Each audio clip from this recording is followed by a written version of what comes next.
I will be giving an ISG presentation of dolls.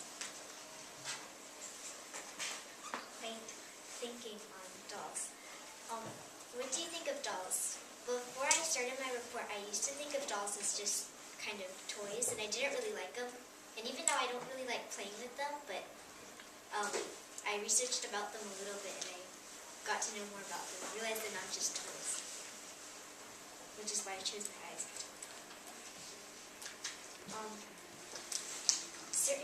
Certain dolls express the culture of their doll makers, and one example of these is the cornhusk doll, which is made from the Native Americans. They are made from corn because corn was one of the primary resources that the Native Americans had, and these dolls express a kind of lifestyle which is usually resourceful, and they usually don't waste their things. But even with just the corn, children at these times could find creative ways to make many different dolls with just the corn. And another example of these is the Jumo doll, which is created by a European man who wanted to make the best-selling dolls in the market. He created these dolls which were very realistic because they had glass eyes and a pale peach face. They were very expensive because he made them for business, and so that only rich people would have them in their houses. A wealthy girl could have a few of these dolls with even truckfuls of outfits to play with these dolls, and they were usually for only them. And another one of examples is the Akuaba doll, which is from the Ashanti people of Africa. These dolls are made from wood, and they are always girls. It is because the Ashanti people believed in a legend of a woman who really wanted a child, and so the priest told her to take care of a doll that looked like one of these, and so the woman took care of it, and eventually she gave birth to a child. So sometimes women still carry these dolls around if they are hoping to get a child, and these dolls are made like that. Other types of dolls are used for, children like to play with dolls, not just for what they see, and for the different ways that children can interact with their dolls. One of these examples is the Topsy-Turvy doll, which is a soft fabric doll, which is a black girl on one side and a white girl on the other side. Some people say that these dolls were used by a slave who was friends to the master's daughter, and that they would play together because it was like themselves. But other people say that it was because the master would not let the slave play with a white child doll, and so the slave would flip the doll to the white child when the master was not looking, but would flip it back when the master was around. And another kind of doll are dress-up dolls, which are used a lot, children like them, because the child can dress it up in different clothes, and it's creative for them and fun to visually see the doll. And other dolls, interactive dolls or talking dolls, are designed to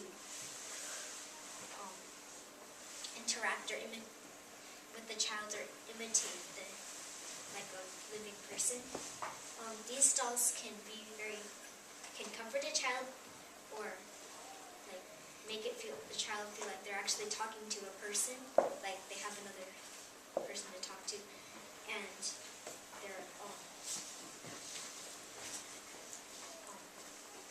these dolls can also help the child to learn learn a new language, because if the doll is speaking in that language, then the child will want to communicate with the doll and can kind of learn it that way.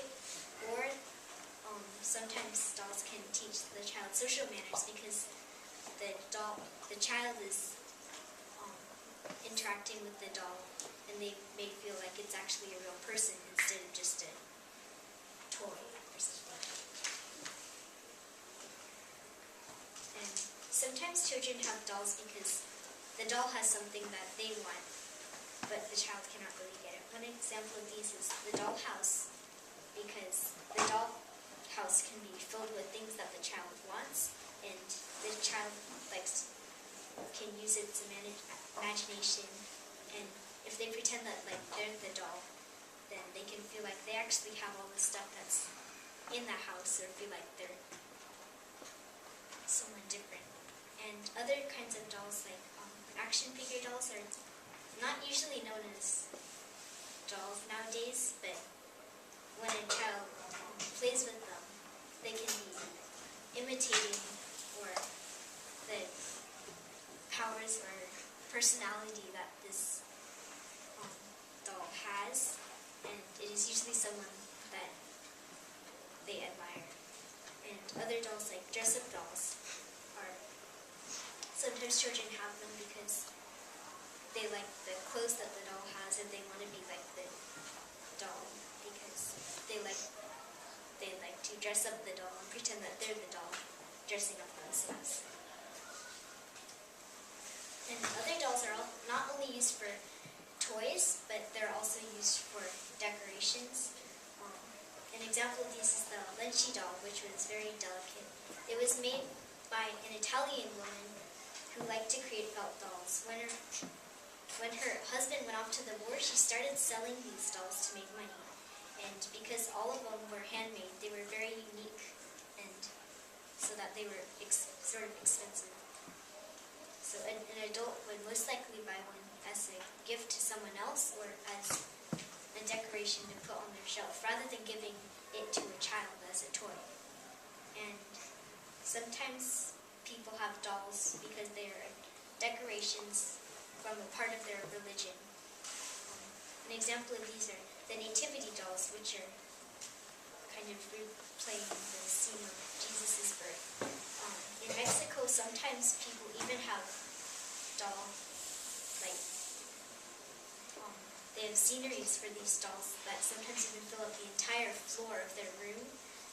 And a child cannot play with these dolls because it's special to them, but they can help set up the dolls and pose them in different positions.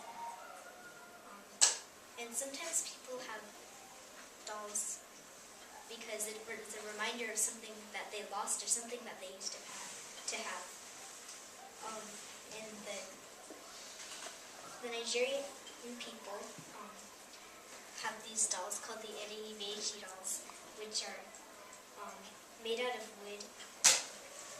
And in Nigeria, a lot of twins are born there. So if a twin dies, then the mother would get one of these dolls and treat it like it was like a twin that was still alive.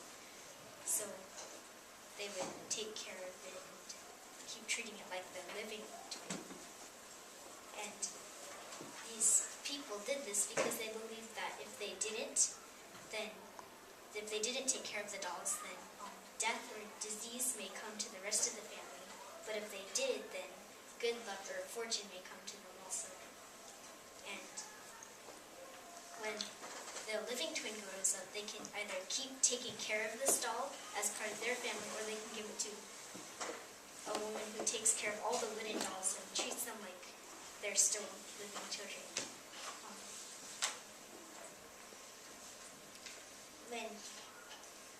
When doll makers make their dolls, they make them to be special, and they make them to be good and know exactly what they're going to do, and exactly what they want their dolls to be like. This is like how God made all of us, and He made them each different, and He made us to be good, and He has a perfect plan for us. I chose the verse Genesis 2:7 that says, "The Lord God formed a man from the dust of the ground and breathed into his nostrils the breath of life, and the man became a living being." God created each of us, even just from the dust, and doll makers are creative how they make their dolls and can make them in different ways. And sometimes children like to play with their dolls and pretend like they're taking care of it, like mothers take care of their children, and how God always takes care of us. And Isaiah 66:13 says, "As As a mother comforts her child, so I comfort you. This is saying how mothers take care of their children, and sort of how children like to take care of their dolls. God is always taking care of us and He'll always be faithful to us. Thank you for watching.